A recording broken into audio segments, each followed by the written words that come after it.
Hey guys, welcome back to another episode of Rediscovering History. Today's episode we will be learning about Yasuke, the Black Samurai. Yasuke's story begins with him arriving in Kyoto, Japan as a slave on a Jesuit ship.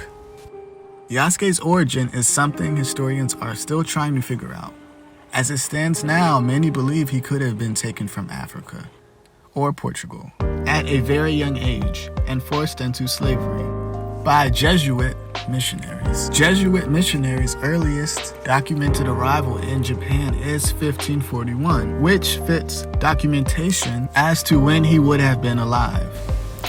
He is described as roughly being 6 feet and 2 inches. He was black and his skin was like charcoal. A fellow samurai going by the name of Matsudaira Otaro. Now, hopefully I'm saying this right, but Matsudaira Otaro described him in his diary in 1579. Yasuke, upon arrival, was greeted by many people who wished to lay eyes on him.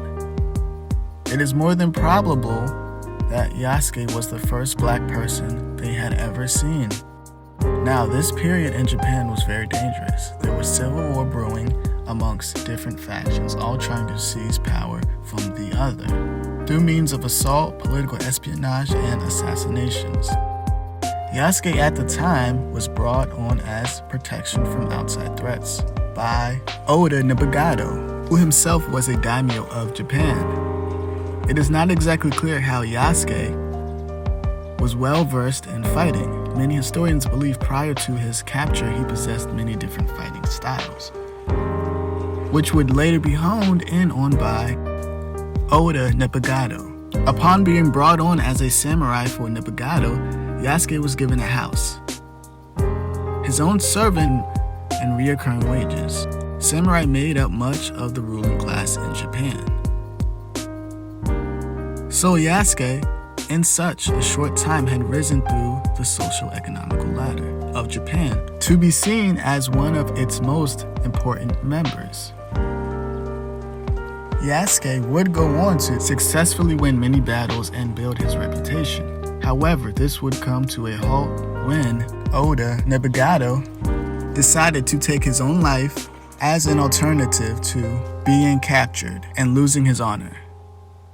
He did this through a ritual called seppuku, in which one has to stab a short sword into his stomach, slicing horizontally while another person proceeds to lop off his head.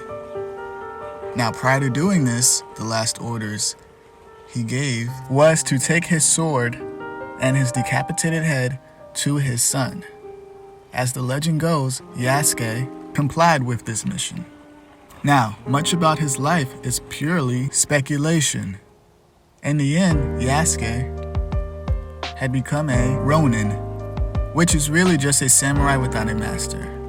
Nevertheless, Yasuke's influence can still be seen today through Japanese comics and film productions.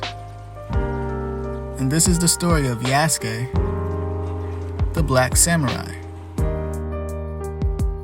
For more on the legend of Yasuke, please refer to African Samurai, the true story of a legendary black warrior in feudal Japan by Thomas Lockley.